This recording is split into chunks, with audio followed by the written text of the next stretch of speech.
Oke, mohon maaf sebelumnya karena ada kendala sinyal, jadi adminnya pakai kartu Tri. Loh, wah ini pencemaran nama baik ini.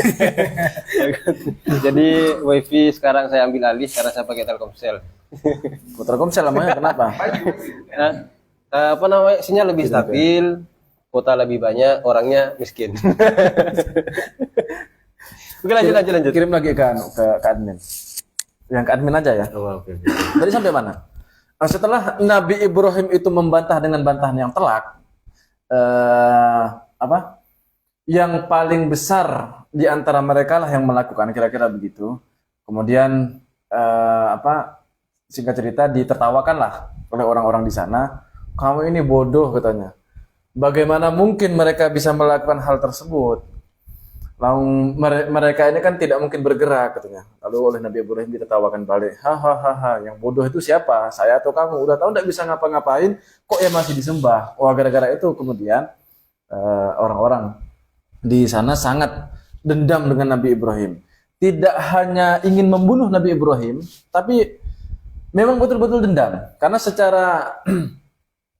secara psikologis ya, kalau misalnya ada orang nih, mungkin ini dalam ilmu kriminologi ya, ada orang ingin niat jahat kepada orang lain, misalnya katakanlah ingin membutit, aku disensor nanti kan, ingin membunuh misalnya, itu cukup ditusuk jantungnya kan selesai, mati udah tinggal habis itu kan. Kalau memang tujuannya adalah untuk membunuh Nabi Ibrahim misalnya, atau dihukum saja, dipancung misalnya selesai. Tapi untuk menunjukkan atau untuk membuktikan bahwa mereka ini betul-betul dendam dengan Nabi Ibrahim, tidak cukup hanya sekedar membakar Nabi Ibrahim hidup-hidup. Tapi apinya itu sebesar lapangan Tarakan lah kalau di sini kira-kira. Jadi api unggunnya tuh banyak sekali. Bahkan Nabi Ibrahim mau dilempar ke api itu tidak bisa dilempar pakai orang 1, 2, 3 lempar, itu tidak bisa. Pakai ketapel. Saking besarnya bara api itu menunjukkan bahwa orang-orang pada saat itu tidak hanya ingin membunuh Nabi Ibrahim, tapi dendam. Kalau hanya sekedar nusuk jantung, itu pembunuhan. Tapi kalau sudah dicincang-cincang mutilasi, itu pasti ada faktor lain. Entah karena dendam atau psikopat misalnya pembunuhnya itu. Ada kemungkinan lain. Nah, Kayak siapa ya? kayak Anda. Psikopat. Yang dikirim itu kok yang pengajian kita selesai. Enggak, bukan. Iya kah? Oh, salah link. Duh, Belum muncul di NU. belum. NU Katulistiwa. Pengajian waktu saya yang baik. Ah. Terus masuk. Lanjut jelasannya. Saya yang ngurusin itu. Kadang begitu teman-teman, mohon maaf sebelumnya. Nah, yang sangat berkesan bagi saya itu ketika ngaji pembahasan ini dulu di pesantren adalah setelah beliau berbantah-bantahan itu kan, berargumentasi dengan argumentasi yang rasional, apa namanya, mereka kemudian merespon jawaban Nabi Ibrahim dengan mengatakan, "Loh, mereka nggak bisa ngomong." Kemudian dijawab lagi, "Udah tahu nggak bisa ngomong kok disembah, kok dijadikan Tuhan." Gitu kan. Sampai akhirnya kan beliau kemudian, mereka itu kemudian mengatakan bakar Ibrahim begitu. Nah, setelah itu responnya yang sangat berkesan itu. Uffil lakum, kata beliau, walima ta'buduna min dunillah. Tapi kalau diterjemah Quran itu terjemahnya agak santun. Uffil lakum walima ta'buduna min dunillah. Celakalah, gitu kan biasanya kan. Padahal uffin itu agak apa ya? Agak nyelkit, menusuk gitu. Terjemahnya itu menusuk sekali. Ya agak inilah. Bukannya Nah, atau ya kan, uffil lakum. jadi celaka itu. Hah? Ustaz Bayu yang lebih tahu selaku orang Arab. Iya, betul. Gimana Ustaz Bayu? Ya kan dilarang berkata pada orang tua ya. Oh iya. Kan takarannya hanya beli garam. Jadi kalau mau Nggak ada gitu enggak apa-apa gitu maksudnya. Lah takul. Hah? Takul. Gimana? Lah takul. Terus Aja nggak boleh, apalagi mukul. Oh, iya. Kalau udah dari awal bilang celaka. Tapi uffin itu apa maknanya, Ustaz Bayu? Sebenarnya itu. Kalau dimaknai misalnya celakalah atau dimaknai misalnya. Ya begitu itu. Allah alam ya. itu kayaknya memang sense ya bahasa di sana aja lah ya. Kayak hahaha. Kayak kita kalau nyanyi na gitu. Apa maknanya? Tapi masa ini kan Quran menggunakan istilah yang tidak bermakna itu kan pasti ada maknanya itu. Ya. Alif lam mim. Apa ya? Maknanya ada, cuma kita tidak tahu. Ya, Jadi bukan kalimat yang kemudian kosong dari makna itu tidak. Nah itu juga. Kemudian ada salah satu lagi, satu kisah yang seringkali disampaikan secara keliru oleh para pendakwah. Apa itu kisah di mana Nabi Ibrahim? Berarti pendakwah terus ini. Biarin. Karena persoalan akidah. Enggak, karena persoalan akidah serius. Persoalan akidah. Yang kalau semisal keliru, apalagi berkaitan dengan para nabi, para rasul, nanti takutnya, khawatirnya itu jatuhnya itu ke suudzon, kurang ajar, takutnya begitu. Makanya perlu kita luruskan. Kritik kan tidak selamanya ini, tidak selamanya negatif. Iya. Kritik kita ini adalah kritik yang membangun. Tapi jangan baper aja. Iya, betul.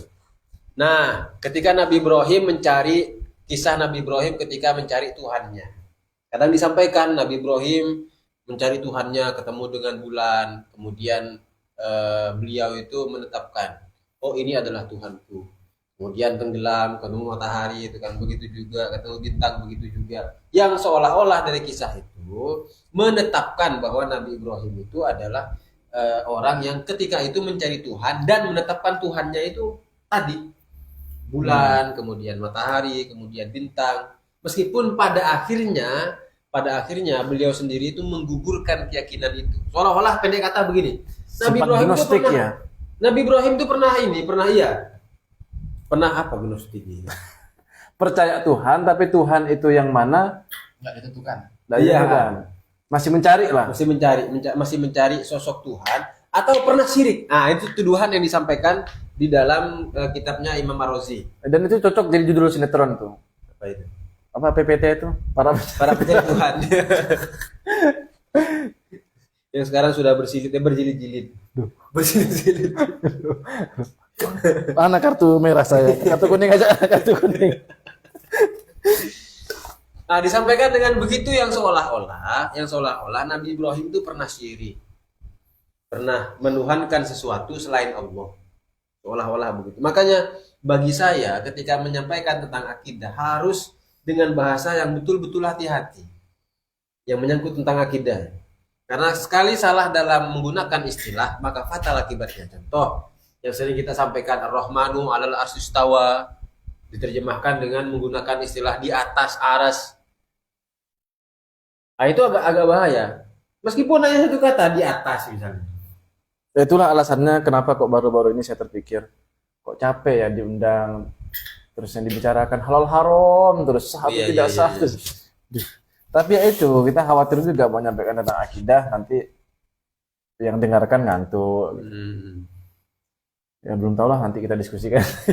lanjut. Oke. Udah ya? Udah aku kirim sih tadi. Oh sudah, lanjut. Udah di anu. Sudah masuk ke ini Di share. Sudah. Udah di share. Yang dari ini Nah, belum. Karena baru munculnya. di share. Ya. Oke. Oke, sampai di mana tadi? Padahal yang benar adalah dalam persoalan pencarian Tuhan tadi oleh Nabi Ibrahim itu. Nabi Ibrahim tidak mencari Tuhan. Nabi Ibrahim itu mendengar bahwa masyarakat sekitar itu mempertuhankan sesuatu selain Allah, kira-kira begitu. Kemudian ketika dalam perjalanan ketemu dengan bulan, ketemu dengan matahari, ketemu dengan bintang.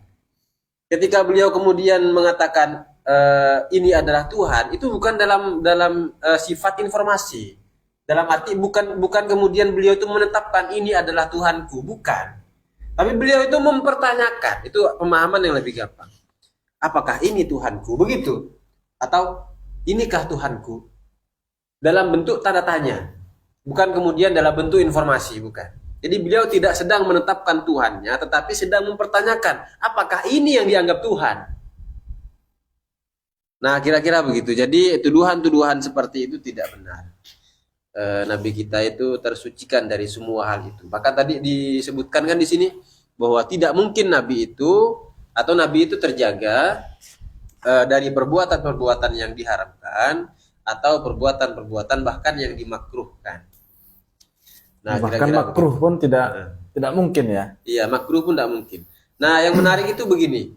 Ketika diajarkan di TPQ atau di TPA itu kan di usia-usia SD atau SMP lah. Amanah itu seringkali diterjemahkan dengan apa namanya? Percaya. Terpercaya. Seolah-olah dari situ tidak ada bedanya antara sidik sama amanah. Bagi saya, mohon maaf sebelumnya, terjemah terpercaya itu kurang tepat. Yang tepat itu adalah terjaga. Terjaga dari apa? Terjaga dari dosa-dosa atau terjaga dari tadi perbuatan yang diharamkan atau perbuatan yang bahkan dimakruhkan. Ya, di sini kan Jadi, keterangannya ismatuhum Nah, minal ismatuhum. wuqu'i fi muharramin aw fi makruh. Au fi makruhin. Ismatuhum. Apa yang disebut dengan amanah? Amanah terjaga. Terjaga dari apa? Terjaga dari perbuatan yang diharamkan atau bahkan yang dimakruhkan. Yang dimakruhkan saja terjaga Nabi. Nah, kira-kira begitu. Tapi apapun itu, kalau semisal kita sebagai pengajar misalnya, atau sebagai pelajar sudah paham yang dimaksud dengan amanah itu apa, mau diterjemahkan terpercaya pun sebenarnya nggak masalah. Masalah. Cuman sekali lagi istilah atau terjemah seperti itu justru malah akan membingungkan kita sebagai pelajar bahwa oh ini kalau semisal terpercaya apa bedanya dengan sidik tadi itu. Mungkin dimaknai terpercaya itu makna langsung jadinya, Maka Pak. jadinya Makna mungkin jadi. mungkin bisa jadi. Jadi oleh karena orang tersebut terjaga dari perbuatan maksiat dohir dan batinnya, Iya. maka otomatis orang tersebut juga menjadi orang yang terpercaya. Gitu. Boleh jadi seperti itu.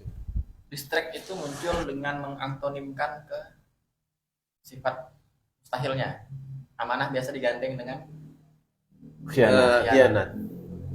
jadi Khianat. kesana dia. Oh gitu ya. Jadi validasinya tidak ada validasi dari sifat mustahilnya. Dan yang penting jelas definisinya itu yang dimaksud dengan amanah terpercaya itu adalah terjaga gitu aman. Iya. Makanya sebenarnya lebih ke makna. Kalau misalnya mau diterjemahkan apa kayak qiyamuhu bi nafsihi berdiri sendiri misalnya. Sebenarnya tak masalah, yang penting tahu maknanya. Betul. Pengertiannya apa. Yang kita bahas ini kan yang terpenting adalah makna. Cuman sekali lagi kan, meskipun makna itu penting, bukan berarti kemudian kita mengabaikan teks. Ya. Pemilihan teks sebisa mungkin. Kalau saya pribadi ya, sebagai pengajar akidah, di beberapa tempat, Juga saya kalau lebih gitu. memilih untuk berhati-hati dalam menggunakan istilah. Karena salah dalam penggunaan istilah, khawatir kemudian disalahpahami oleh pendengar. Makanya betul-betul kadang tidak saya terjemahkan gitu. Yang dimaksud ini itu kira-kira begini. Tapi kalau kalian mau nyari makna tekstualnya, terjemahnya itu begini. Itu lebih karena kayak ini aja lah, sesuai dengan pengalaman saya pribadi. Ketika dulu belajar tauhid, dia muhubi nafsihi berdiri sendiri. Saya membayangkan Tuhan tuh berdiri dan sendirian, kok kasihan ya? Masih Begitu. mending dibayangkan begitu. Dulu saya begini nih, bayangan saya. Kok masih berdiri? Oh, gitu. Bayangan saya dulu waktu masih unyu-unyu. Iya. Jadi kalau dibantu begini, aku berdiri berdua. Amanah. Ya. Karena mirip amin tadi kan. Iya. Iya. Tapi kalau amanah ditekankan aman, Aman maksudnya? Terjaga. Terjaga dari dosa-dosa gitu ya? Ya tidak masalah sih sebenarnya. Yang penting asalkan paham aja itu selesai itu persoalannya. Asalkan paham. Oke, barangkali ada tambahan sebelum saya lanjut ke salah satu kesalahpahaman lagi. Amanah nih ya. Iya, amanah. Sekarang masuk ke sifat amanah. Tadi kan di sini dikatakan bahwa yang disebut dengan amanah atau terpercaya yang kita sering dengar adalah terjaganya para rasul itu minal wuqu'i fi muharramin aw fi makruhin, dari terjadinya perkara yang haram atau bahkan perkara yang makruh. Gimana nih kok menunggu sinyal nih Telkomsel? Menariknya adalah Enggak, barengan. Ternyata Nabi Muhammad sendiri atau bahkan mungkin beberapa nabi itu pernah melakukan perkara yang makruh. Apa itu? Misalnya kalau kita lihat di Hasyiah ini disebutkan, mungkin kita pernah dengar juga bahwa Nabi Muhammad itu pernah Minum.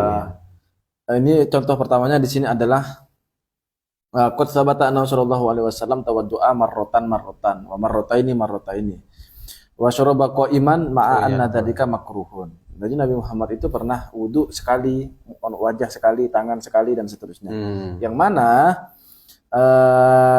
saya sudah cari juga ada hadis riwayat Imam Abu Dawud. Satu ketika Nabi Muhammad itu mengajarkan para sahabatnya berwudhu. Setelah dicontohkan oleh Nabi dengan membasuh wajah 3 kali, tangan 3 kali, dan seterusnya itu, lalu Nabi bersabda, hakadzal wudhu, faman zada ala hadza aw naqasa faqad asaa wa dzalama. Begini ini wudhu katanya. Barang siapa yang nambah jumlah basuhannya jadi 4 kali ataupun 5 kali, atau justru mengurangi, kurang daripada 3 kali, dia sungguh telah berbuat buruk dan dia telah zalim. Bahasanya di hadis itu faqad asaa wa dzalama. Dari sini kan berarti kalau berwudu kurang dari 1 kali, kurang dari 3 kali, dalam hal ini 2 kali atau sekali sebagaimana yang dilakukan oleh Nabi ini, di penjelasan atau hasiah dari kitab Kifatul Awam, yakni kitab Tahqiqul Maqam, berarti Nabi telah melakukan perkara yang makruh. Satu. Gimana itu? Kemudian yang kedua, juga Nabi ternyata pernah minum sambil berdiri. Karena suatu ketika Sayyidina Ali itu minum sambil berdiri, lalu ditegur oleh sahabat-sahabat yang lain. Lalu Sayyidina Ali itu bilang, saya itu pernah melihat Nabi itu minum begini, katanya. Cuman karena agak panjang cerita hadisnya, tidak saya catat di sini, tapi sudah saya cari di situ. Nah ternyata apa alasannya kok katanya Nabi tidak mungkin berbuat makruh? Ini kok makruh ini gimana? Iya. Ini perlu kita luruskan. Penjelasannya adalah innama fa'ala sallallahu alaihi wasallam dzalika min haitsu tasyri'. Nabi itu melakukan hal tersebut itu karena ada kepentingan tasyri' di situ, penetapan syariat. Jadi Nabi ingin menunjukkan bahwa hal ini bukan perkara yang haram. Ini makruh loh. Gitu. Jadi dicontohkan. Sehingga karena Nabi di situ tujuannya adalah untuk menetapkan syariat atau mendemonstrasikan syariat. Mencontohkan syariat, mempraktikkan langsung syariat, maka itu pasti sudah sesuai dengan arahan pusat dari Allah itu kan. Karena sudah sesuai dengan arahan Tuhan, maka yang tampak dari kita itu seolah-olah makruh, padahal sebenarnya itu adalah sesuai dengan perintah Tuhan, berarti itu taat. Maka apa yang kita nilai sebagai sesuatu yang makruh dari sudut pandang kita orang biasa nih, ketika Nabi melakukan hal tersebut, itu sebenarnya dari sudut pandang Nabi sendiri itu adalah perbuatan yang wajib. Karena atau perbuatan yang sunnah, perintah dari pusat itu ya. Tapi ini khusus berlaku kepada para nabi. Demikian pula apa yang dilakukan oleh Nabi Adam alaihissalam. Ketika Nabi Adam itu sejak awal kan dilarang untuk silahkan makan apa aja yang ada di sini kecuali hadhihi syajarah itu. Wala taqrabah hadhihi syajarah. Kecuali syajarah ini. Lalu diceritakan bahwa Nabi Adam itu memakan itu. Kemudian fa'asa rabbahu. Nah, kemudian bermaksiatlah. Bukan bermaksiat. Tapi saya lihat terjemahannya sudah bagus, enggak salah, coba bisa dicek. Bukan bermaksiat tapi apa ya? Apa tergelincir lah gitu atau berbuat salah. Ya, terjemahnya sekarang itu. Yang mana bermaksiat itu kan secara bahasa tergelincir kan. Sehingga seharusnya memang diterjemahkan tergelincir. Jadi Nabi Adam pada saat itu bukan bermaksiat. Sehingga kalau ada yang tapi kemungkinan keduanya adalah dia tidak paham prinsip-prinsip akidah ini. Seharusnya para nabi seperti Nabi Adam juga salah satunya itu tidak mungkin berdosa, tidak mungkin bermaksiat. Apa yang dilakukan oleh Nabi Adam itu tampak zahirnya menurut kita, tampak zahirnya itu memang melanggar perintah Tuhan, tapi sebenarnya itu adalah ditasyri'. Betul. Karena HP saya di depan situ ya, di catatan di HP saya itu ada keterangannya di situ tafsir As-Sawi, bahwa di situ dijelaskan di tafsir Sawi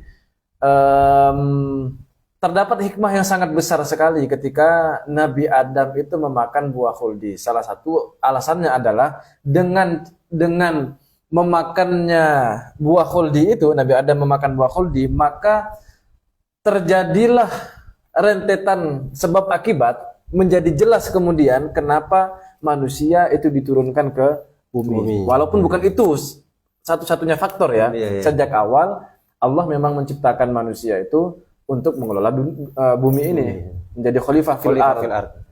Tujuan awalnya kan memang seperti itu. Namun kemudian dibuatlah hukum kausalnya, hukum sebab akibatnya supaya jelas kenapa kok Nabi Adam akan diturunkan ke bumi. Nah, salah satunya adalah itu. Sehingga hikmahnya dari kejadian itu semua, kita diturunkan ke bumi, lahirlah Nabi Muhammad SAW. Itu hikmah besarnya. Seandainya kata beliau, tapi ini bukan pendapatnya Imam Ash-Shawi sendiri. Beliau mengutip pendapat, lupa saya, ada di HP saya di depan. Oh, terkait kisahnya Nabi Adam. Iya, ini pendapat, beliau mengutip pendapat. Kalau yang Para saya ulama. tahu, Seandainya katanya, seandainya saya ada di makomnya Nabi Adam, saya pasti habiskan semua itu. Karena saya tahu bahwa memakan buah khuldi itu kemanfaatannya lebih banyak. Karena sekali lagi ini yang perlu digarisbawahi, untuk seorang nabi berbuat demikian itu lit tasyri', untuk mempraktekkan syariat, menunjukkan syariat, mendemonstrasikan syariat. Beda dengan kita. Kalau kita ketika membuat makruh, ya sudah jadinya makruh. Kecuali di ta'limin nas, beda cerita lagi. iya. Misalnya, beliau, misalnya Ustadz Haji Abdullah misalnya. Sholat sunnah duduk. Padahal beliau sehat. Wah, kan orang komentar begini. Padahal tujuan beliau itu di ta'limin nas. Mengajarkan orang-orang bahwa sholat sunnah, faktanya, apalagi di mazhab Syafi'iyah jelas bahwa tidak ada kewajiban berdiri. Nah, tujuannya li ta'limin nas. Maka sesekali memang harus ada pengajaran yang seperti itu. Ya. Ketika orang-orang semua seolah-olah meyakini minum sambil berdiri itu kok seolah-olah haram. Orang yang minum sambil berdiri itu seolah-olah lebih berdosa daripada orang yang minum minuman khamr itu. Maka disitulah kita demonstrasikan minum air putih itu sambil berdiri. Saya pernah kejadian begitu secara langsung itu, sengaja di sekolah tempat saya ngajar, minum berdiri itu. Kemudian alhamdulillah ditegur. Bapak, Alhamdulillah. iya alhamdulillah kan sesuai dengan keinginan itu kan. Karena mancing memang. Nah, memang mancing itu. Katanya kalau minum sambil berdiri tidak boleh. Dia bilang boleh dalam arti itu tidak dosa. Cuman ada sebagian yang mengatakan makruh. Nabi pernah melakukan itu, tapi dalam rangka untuk menetapkan syariat. Berarti tidak dosa apa ya? Tidak ada dosa. Iya, jadi saya melihat soalnya beberapa kali saya tidak sebutkan namanya lah ya, di satu tempat lah, di satu tempat. Ketika ada anak yang minum sambil berdiri, kan cukup ditegur aja. Iya. Itu tidak baik, disunahkan sambil duduk kan selesai. Iya. Itu waduh dimarahin seolah-olah berbuat maksiat apa gitu. Itu enggak sesuai sunnah Nabi itu. Lalu sebagai counter culture, budaya tandingnya, Oh iya. lihat kanan kiri banyak orang-orang nih kan. Ambil air minum sambil berdiri. Loh, ini kok Ustaznya sambil berdiri? Tahu hadisnya enggak? Nah, udah tahu hadisnya diam. Nah. Langsung diam dia. Dan saya puas. Itu dia. Saya dengar aja puas kok. Aduh. Kemudian juga kayak sholat witir di Ramadan. Seolah-olah wajib sekali. Harus sabih rabbikal a'la. Yang pertama, kemudian yang kedua al-kafirun. Yang ketiga 3 kul. Seolah-olah itu satu kewajiban. Jadi karena hampir setiap imam itu terusan dibaca, daripada muncul stigma bahwa seolah-olah itu wajib seperti itu, seolah-olah kalau tidak seperti itu tidak sah sholatnya, maka kita bacalah surat-surat yang lain, bahkan sengaja tidak tertib sesuai urutan Qur'annya itu, untuk menunjukkan bahwa itu bukan sesuatu yang wajib. Betul. Lalu ketika kita ditegur, ya kita kasih alasan balik, masih agak gimana ya, sudahlah kita iyakan aja lah, malas. Walhasil kontroversial itu perlu. Iya. Iya, kalau nggak begitu kan gimana ya? Mau diajak ngaji terang-terangan agak repot gitu kan ya. Jadi perlu memunculkan masalah. Ya perlu tuh maksudnya jangan sering-sering lagi. Kan saya bilang perlu. Gimana sana? Sudah melakukan hal yang kontroversial. Enggak melakukan sholat sunnah setelah sholat subuh. Setelah kalau Saya sih belum pernah praktek itu. Kalau Boleh asar, coba. ya ada. Kalau asar pernah saya. Setelah asar. Sholat apa tapi? Qobliyah asar dilakukan setelah asar. Iya. Gara-garanya waktu itu kan saya kan termasuk orang yang agak soleh sedikit. Jadi diusahakan lah sholat sunnah rawatib lah. Lalu waktu itu saya baru wudhu sudah qomat. Udah qomat.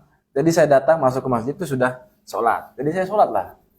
Tidak sempat sholat sunnah qobliyah. Masa orang-orang sudah sholat, saya sholat qobliyah dulu sendirian. Saya sholatlah dulu. Setelah sholat, wiritan, kemudian baru sholat sunnah qobliyahnya. Nah, tadi sekelas Imam Sawi ya menukil saya ingin Habiskan itu. habiskan Ya, buahnya. huldinya itu.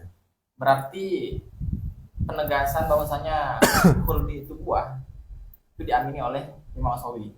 Bukan buah, itu Bukan bahasa buah, saya. itu. Itu bahasa Iya, saya. iya. Bahasa saya. Syajaratul khuldi itu. Nah, kalimatnya gimana? Karena Intinya seringkali pembahasannya.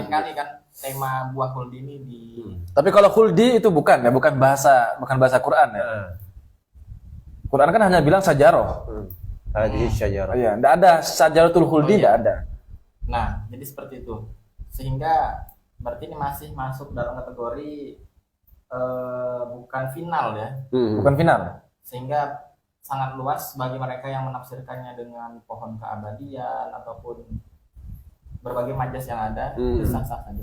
Apel kayak pir kayak misalnya. Iya. Yang penting dilihat riwayatnya. Kan begini, pada dasarnya mau seperti apapun tafsirnya ataupun riwayat yang kita terima, intinya kan satu. Nabi Adam tidak mungkin berbuat dosa, tidak mungkin bermaksiat itu. Karena beliau adalah seorang nabi, seorang rasul yang mana tidak mungkin berbuat maksiat. Kenapa? Karena sifat wajibnya para rasul adalah memiliki sifat amanah, terjaga. Dawahirihim wa bawatinihim. Nah, itu juga. Zahir dan batinnya. Tidak mungkin lo menggosip, misalnya gibah, Iya. sombong, takabur, ya. Iya. Itu tidak mungkin seperti itu. Karena zahir dan batin. Kalau Gus Baha itu kan sering nyampaikan ini terkait dengan bahwa beliau itu selalu dan ingin membela Nabi Adam alaihissalam dari tuduhan tadi bahwa Nabi Adam telah melanggar perintah Allah. Melanggar perintah kan berarti dosa itu kan. Seolah-olah apa ya? Seolah-olah Nabi Ibrahim itu ya berdosa lah kira-kira begitu. Nah, kemudian beliau memberikan jawaban yang cukup simpel tapi cukup simpel dan mengena. Kata beliau, Nabi Adam itu bersalah memang, bersalah tapi tidak dampak ke dosa ya. Ya. Tapi posisi beliau itu sebagai korban, bukan sebagai pelaku. Ah, kebetulan waktu itu saya cari referensinya itu ternyata ada di tafsir Baghawi yang saya temukan. Bahwa ketika ketahuan itu kan Nabi Adam memakan huldi itu, kemudian ditanya sama Allah itu. Di dalam tafsir itu dijelaskan bahwa tidakkah sudah kujelaskan kepadamu buah-buah apa yang boleh dimakan dan apa yang dilarang. Kemudian Nabi Adam itu menjawab, Bala ya Rabbi, ya betul wahai Tuhanku. Wa izzati dan demi keagunganmu. Walakin ma dzanantu anna ahadan yakhlifu bika kadiban. Aku tidak pernah menyangka ada sosok, ada makhluk yang mana dia itu bersumpah atas namamu, tapi dia berbohong. Tidak nyangka banget. Jadi iya, jadi kira-kira itu iblis itu nyusup ke mana, ke surga itu. Kan sudah dikeluarkan itu setelah tidak Walaupun mau. itu juga ya, kontroversial juga itu. Apakah iya. bisa masuk lagi ke surga? Kabarnya itu masuk. Waktu itu saya lihat Masuk keterangan ular dari itu. Masuk ular. iya. Jadi ada mereka juga riwayat itu- yang begitu. Jadi iblis itu ini masuk ke surga, menyusup kira-kira itu, menyusup ke dalam surga, kemudian menghasut Nabi Adam, kemudian bersumpah, demi Allah sekarang apa yang telah Tuhan larang diperbolehkan.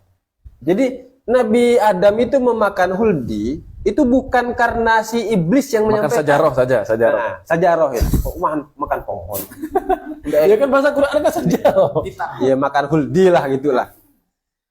Bukan melihat dari sisi iblis yang menyampaikan, enggak, tapi karena iblis itulah yang kemudian menyebut nama Allah. Yang dipandang itu Allahnya. Iya. Ini pandang itu Allahnya. Oh, karena sudah bersumpah, maka diperbolehkan untuk memakan huldi tadi. Nggak nyangka ya kalau Nggak ada nyangka, orang yang ya. berani berbohong atas nama Tuhan. Hmm. Tapi tadi menarik juga yang masuk ke dalam surga itu.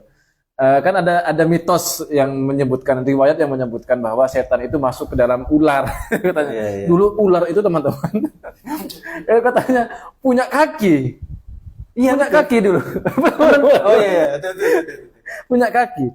Gara-gara setan waktu itu bersedia menjadi tunggangannya, ular itu bersedia menjadi tunggangannya setan. Setan tuh masuk ke dalam ular, lalu berjalan kan masuk. Hukuman untuk si ular adalah dipotong akhirnya kakinya, dibuang juga makanya kemudian ular itu menjadi simbol setan juga. Oh iya, iya, iya. Tapi itu masa Allah tidak tahu itu. Jadi kemudian ditolak pendapat itu. Nah, pendapat yang menurut saya masuk akal adalah waktu itu Nabi Adam dengan Siti Hawa kan terserah kamu kemana aja, mau makan apa aja terserah. Lalu mereka di pinggiran surga. Lalu ada setan tuh di luar surga itu. Oh, Nah, berarti gitu. sampai masuk berarti. Tidak masuk karena tidak mungkin bisa masuk. Itu saya pikir-pikir masuk akal juga.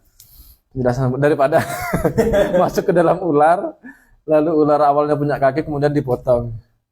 Oh, ditolak riwayat itu. Ya? Ditolak riwayat itu.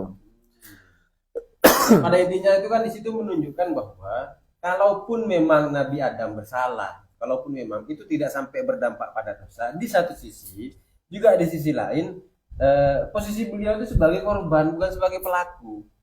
Jadi yang dilihat itu adalah kemuliaan, keagungan Allah yang namanya disebut oleh iblis, laknatullahi alaih. Alhamdulillah. Bismillahirrahmanirrahim. Bismillahirrahmanirrahim. Kalau saya sih membaca dari beberapa kasus yang seperti itu ya, memang pada dasarnya para nabi ini kan dalam tanda kutip alat peraganya Tuhan. Karena mereka inilah orang-orang yang mempraktikkan langsung bagaimana syariat. Termasuk dalam hal ini ketika Nabi Adam itu memakan sajarah. Sajaratul khuldi itu atau buah khuldi lah, kita sebut saja buah khuldi. Ketika Nabi Adam itu makan buah khuldi, sebenarnya tanda kutip itu ada perintah Tuhan di sana supaya jelas, dan juga tujuannya untuk mengajarkan kepada umat manusia kalau sudah berbuat salah kepada Tuhan gimana cara taubatnya. Oh iya, Itu satu itu kan. Kacamata zohir kita melihat Nabi Adam berbuat salah kepada Tuhan. Dalam tanda kutip bahkan seolah-olah bermaksiat begitu kan. Ini juga seolah Nabi Muhammad seolah-olah setelah melakukan perkara makruh. Nabi Ibrahim seolah-olah pernah berbohong. Para sahabat berkonflik antara Sayyidina Ali dengan Sayyidina Muawiyah dengan Sayyidah Aisyah, seolah-olah itu semua melakukan perkara yang buruk dari sudut pandang syariat. Bukankah mereka ini adalah orang-orang yang dicintai Tuhan?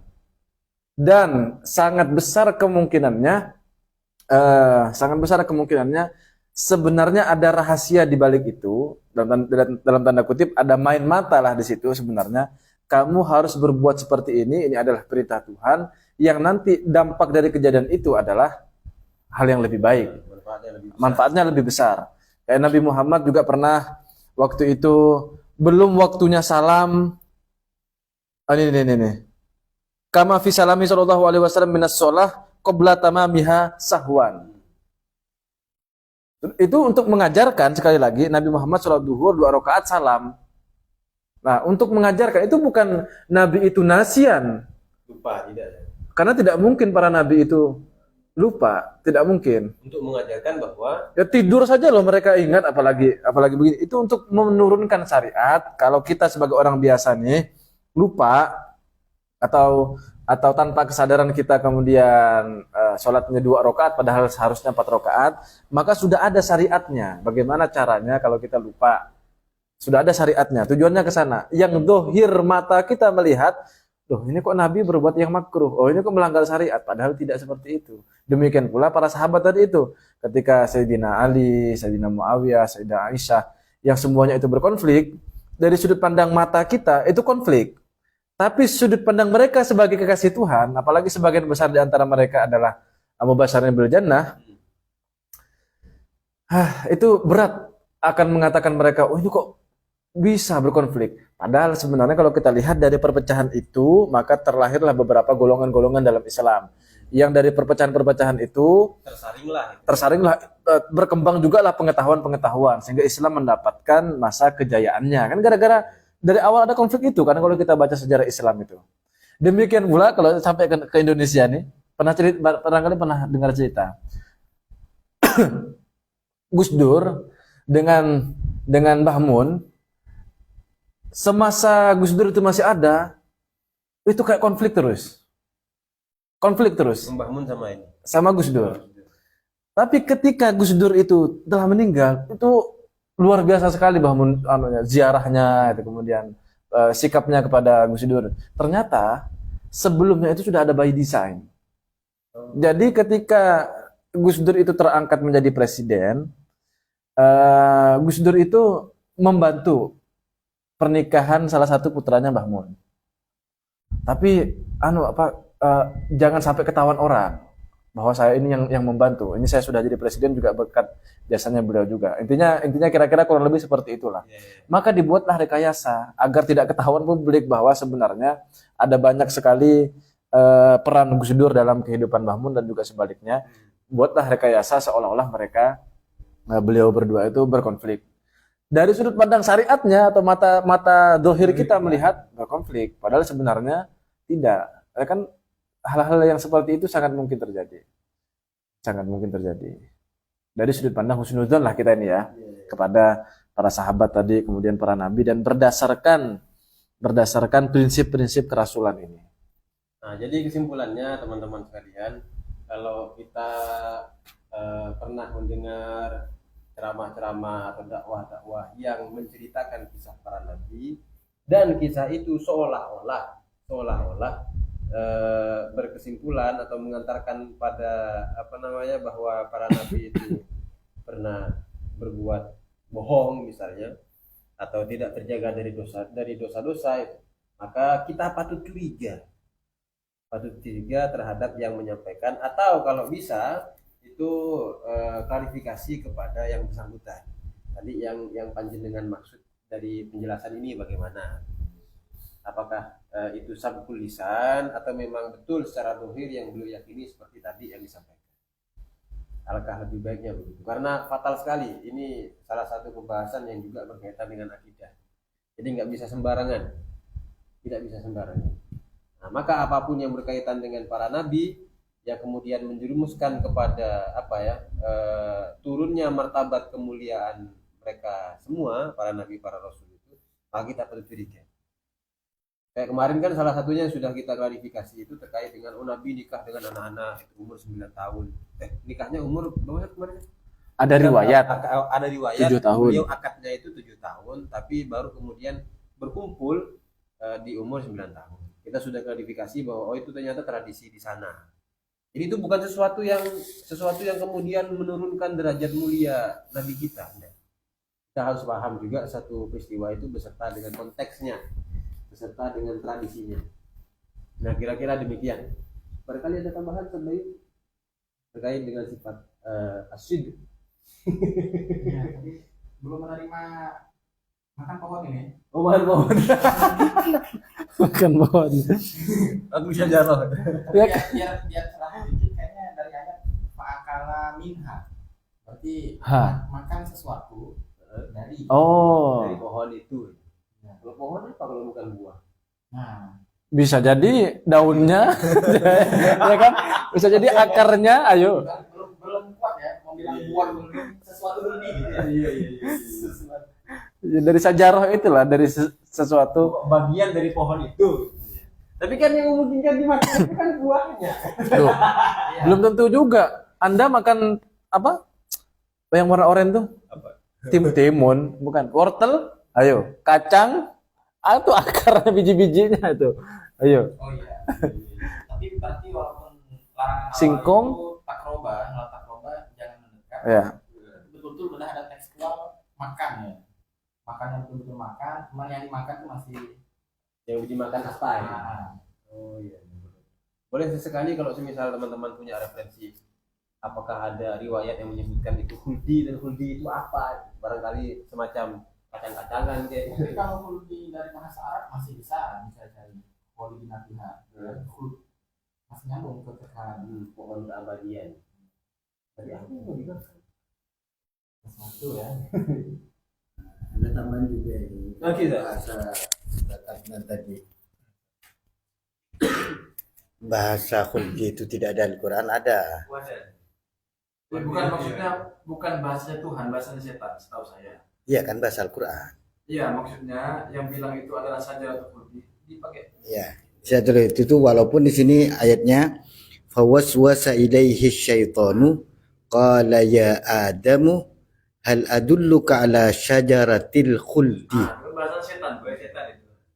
wa mulkin la yabla. Jadi Itu kan kalau nyebut tidak ada, Al-Quran tidak pernah menyatakan al-khuldi, salah. Maksud saya kurang tepat. Kurang tepat. Ada di Al-Quran, tapi itu bukan firman Allah. Boleh. Tapi kalau bahasanya bukan bahasanya Allah gitu. itu bahasa Allah. Jadi dari situlah sehingga menjadi umum orang itu mengatakan karena ini berdasarkan Al-Quran bahwa itu pohon adalah pohon khuldi. Nah, masalah buahnya saya tidak tahu. Tapi kalau pohon nama pohonnya pohon khuldi ada di Al-Quran. Gitu. Dan yang membahasakan adalah Setan gitu. Oh, bisa. Kalau ada pada pohon, kalau bahasa al-khulud terlalu banyak, jannatul khuldi dan sebagainya. Salah satu ucapan yang berpotensi disalahpahami. Kalau tadi dipotong, wah mana ada? Ada dibilang tidak ada di Quran. Ini ada kok di Quran. Maksud saya bukan bagian dari firman Tuhan. Gitu. Kalau salah juga. Gitu. Artinya yang bilang khuldi itu adalah setan yang menamai khuldi. Jadi kalau makan itu nanti konsekuensinya adalah hal lain. Nah, kemudian ini kan sampai di al-amanah kan sebenarnya. Titik itu udah lewat. Gimana kalau kiranya kalau kita supaya bisa mengertikan amanah itu terjaga, kita kembali ke tasrif. Gimana tasrifannya itu?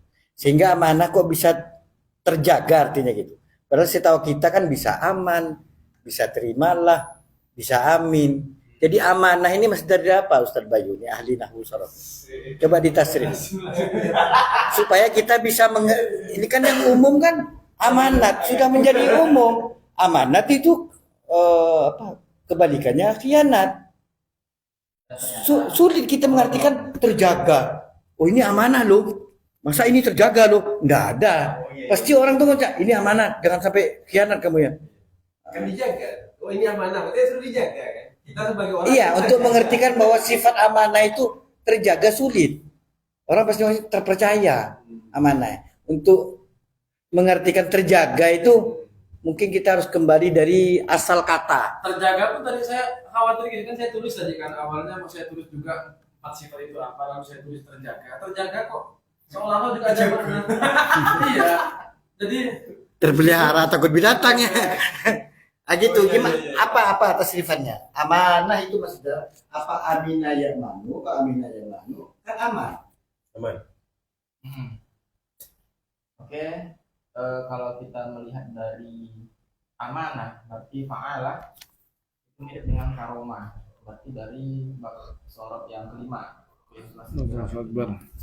Kalau karomatan berarti amunah. Dan sejatinya memang kata sifat itu banyak diambil dari Rasulullah sejarah yang bab kelima. Cuman kadang memang ada dari aminah yang manu dan lain-lain. Berarti sah-sah saja mereka yang sekeluarga. Aminah berarti terselamatkan. Terselamatkan dari apa ya tadi? Dari menfi'lil haram ataupun makruh. Dan tadi kecurigaan saya memang kebanyakan para pengajar mengartikan amanah itu terpercaya karena tadi distraksi dari Amin. khianah tadi. Selain dari al-amin mirip-mirip, tapi juga terdistraksi dengan lawan kata daripada amanah itu sendiri, yaitu khianah. Tapi kalau kita kaji lagi di tahqiqul maqamnya, memang khianah pun diartikan tidak sekhianat yang kita bayangkan secara familiar adalah menzolimi sebuah kepercayaan. Khianah di sini tadi terbaca mana dari hadis tadi itu tapi hilang tadi belum. Wal khiyanatu bi fi'li muharramin aw makruhin. Ada menghifzi. Jadi wal khiyanat. Oh di hasiahnya ya. Iya. Ada menghifzi. Muharram aw makruh. Oh bisa berarti ya. Khianat pun bisa diartikan ke arah ada menghifzi. Tidak harus yang khianat itu berarti melawan atau melanggar kepercayaan. Seluas itu berarti. Ya berarti kan dimaknai terpercaya itu makna jadi sudah. Tadi tawaran saya kan seperti itu tawarannya. Jadi asalnya dari amanah itu terjaga, oleh karena terjaga otomatis terpercaya kan begitu. Jadi langsung ke makna jadinya terjemahan itu. Berarti memang lebih enak amanah tadi. Nyam nyam nyam. Enak. Ya, nih. Jadi amanah itu mungkin karena refleksi mungkin ketika mengajar enaknya pakai amanah Latin ya amanah gitu. Lebih perlu dicarikan lagi padanan kata yang lebih enak. Amanah ya aman. Titik beratnya ke amannya. Aman dari apa? Aman. Iya. Kan itu sih dari. Ya lanjut. Ya, diperlebar lagi, Ustaz. Kan sudah menjadi umum. Begitu besar amanah yang Allah titipkan. Kita artinya apa? Begitu besar keamanan. Bukan itu. Berarti Jangan ini kita khianati. Kembali lagi itu sulit kita. Jangan sampai kita tidak menjaga. Bukan itu. Umumnya orang itu berpikir amanah ya titipan ya gitu kan gitu. titipan. Tapi umum, kan? Amanah dalam bahasa Indonesia itu berarti. Karena kan dalam bahasa Indonesia sudah diadopsi ke bahasa Indonesia amanah tuh ada sendiri. Iya, titipan lah gitu. Berkaitan dengan sifat amanah sih, masa udah kan ini titipan kan nggak bisa. Oleh karenanya di bahasa Arab bab fikih muamalah itu pakainya malah wadi'ah. Nah, kalau pengen pakai bahasa Arab, titipan itu ya wadi'ah. Tapi kalau yang amanah pengen dipaksakan jadi amanah yang ada di Indonesia, dulu bahasa Arab luas.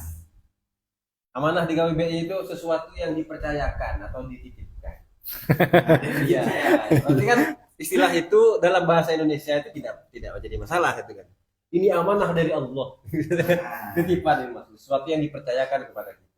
Kita sebagai yang menjaga itu disebut memiliki sifat amanah. Terluas itu berarti. Iya.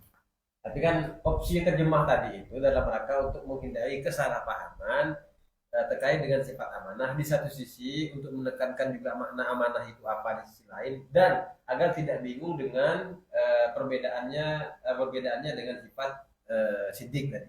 Positif, asidik. Saya betul ini. Beliau memancing perdebatan. Ya, memang pengajaran itu penting ya, pemilihan bahasa ketika menjelaskan itu penting. Salah satunya juga saya baru-baru melihat ini. Ketika sejak masih kecil kan kita diajarkan kalau imam salah kita ingatkan dengan mengucapkan subhanallah begitu. Bahasanya itu kita mengingatkan. Maka karena pengajaran seperti itu otomatis ketika ada imam yang salah kita ini mau mengingatkan, niat kita itu mengingatkan. Bukan Dengan mengucap subhanallah. Harusnya ketika mengajarkan itu begini anak-anak ketika ada imam yang salah mengerjakan rukun, meninggalkan rukun misalnya, maka berzikirlah dengan kalimat subhanallah. Itu lebih otomatis tertanam dalam diri anak-anak itu niatnya zikir langsung. Bukan niat memberitahu dan juga bukan tempe. Itu penting juga penggunaan bahasa tuh. Jadi kalau mau mengingatkan ya bukan mau mengingatkan. Ketika ada yang salah, berzikirlah. Perlu pembahasan khusus nih. Soalnya saya lebih cenderung orang umum tuh Rasulullah itu dari sekejap kecil kata beliau itu tadi kan al-amin. Orang mengertikan al-amin itu pasti jujur, sidik, bukan ismatuhum. Kan ismatuhum. Kan yang umum itu. Ya. Rasulullah itu jujur dari sejak kecil. Sebelum jaga Nabi, amin. Ya. Bukan diartikan isma itu, Ustaz. Itu jujur. Dan sekarang apa kaitannya dengan sidik gitu dari sejauh beda berarti?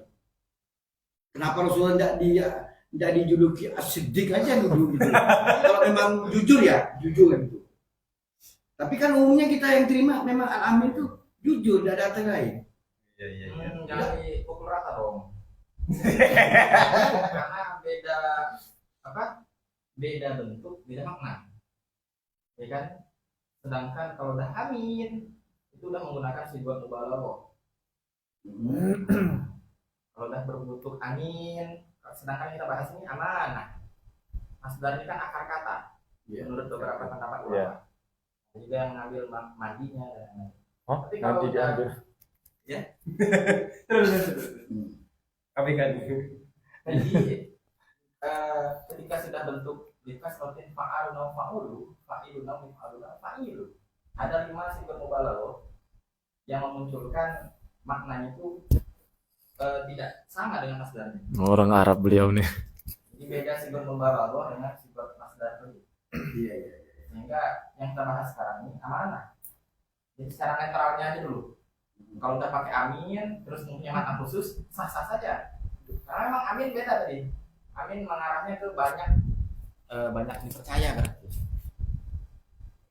Iya, iya, iya, iya, iya. Makanya Amin, ya. banyak orang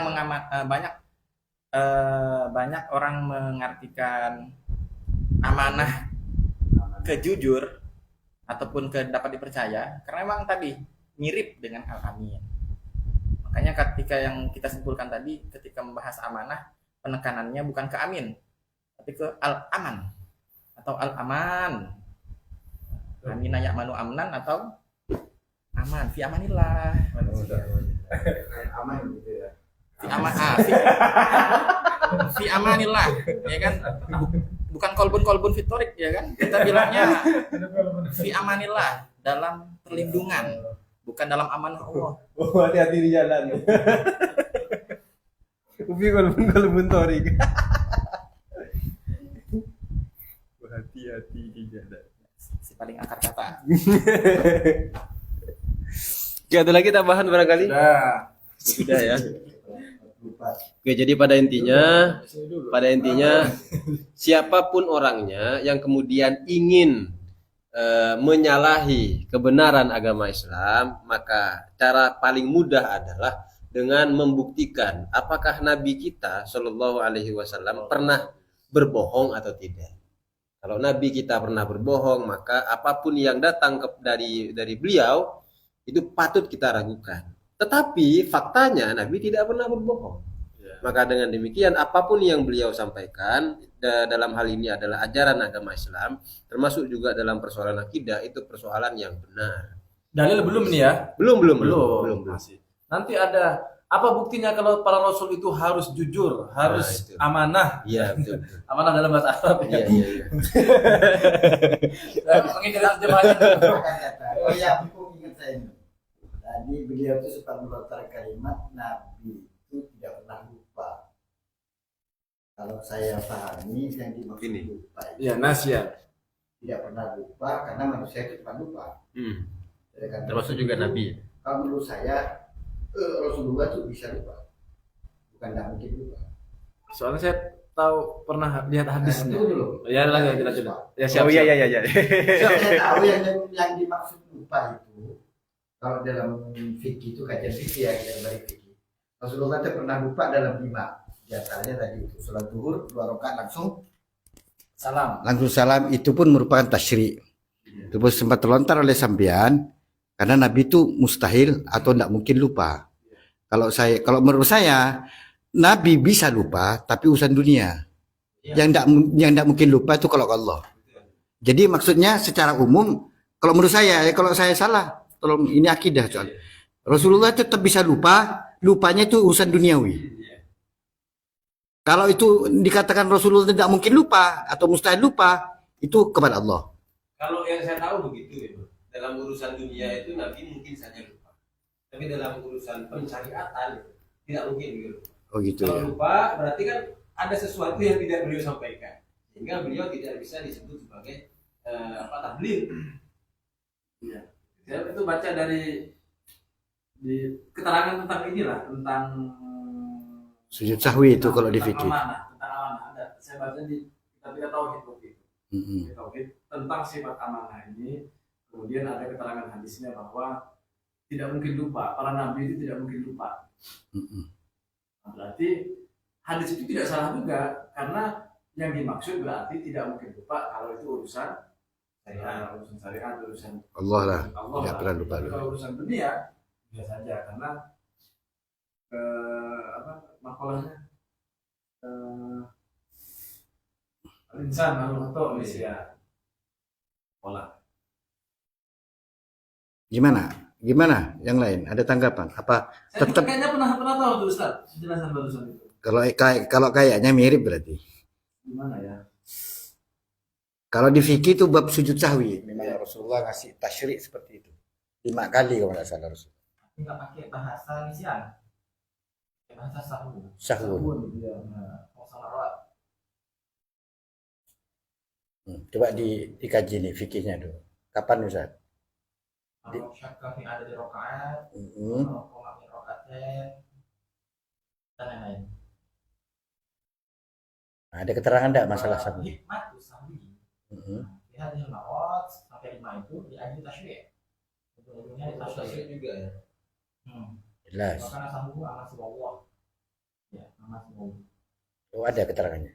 Bahkan sahwu amal siwallah. Amma siwa. Tentang selain Allah. Berarti kan mungkin aja Nabi itu lupa kan gitu. Bisa terjadi. Oh, itu di ajli tasyri' dan di ajli apa? Asbab takdir lah berarti. Ujung-ujungnya menjalankan skenario Tuhan. Dan bukan yang melupakan betul-betul lupa. Sahu itu kan semacam lalai, bukan lalai, lupa bentar, ya kan? Tidak senisian foto manusia. Tak sengaja gitu, tak sengaja.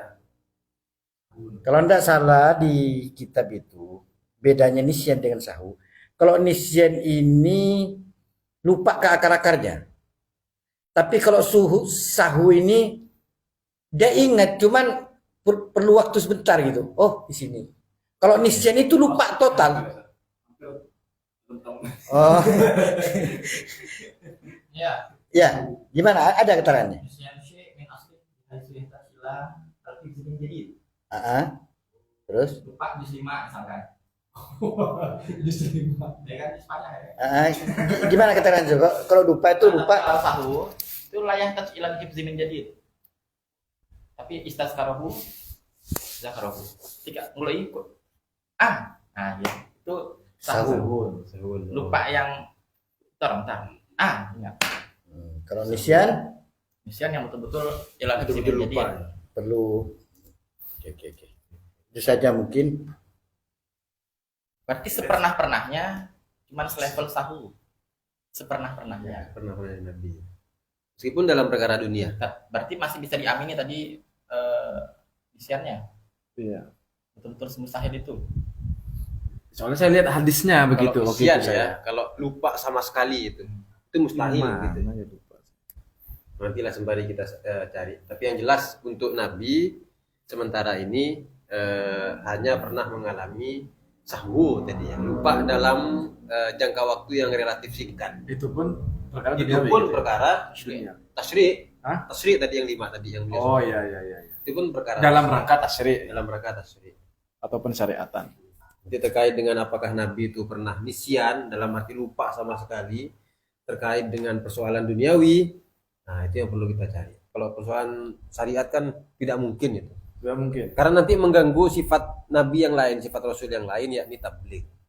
Nabi dikasih wahyu apa itu kan kemudian lupa kan gak lucu gitu kan. Aduh lupa belum disampaikan. Keburu apa? Oke, sementara itu dulu ya. Kajian kita pada malam hari ini sudah cukup lama ternyata, hanya 2 sifat. Kurang lebihnya mohon maaf. Kita akhiri dengan doa. Bismillahirrahmanirrahim. Subhanakallahumma wa bihamdika asyhadu an la ilaha illa anta astaghfiruka wa atubu ilaik. Assalamualaikum warahmatullahi wabarakatuh.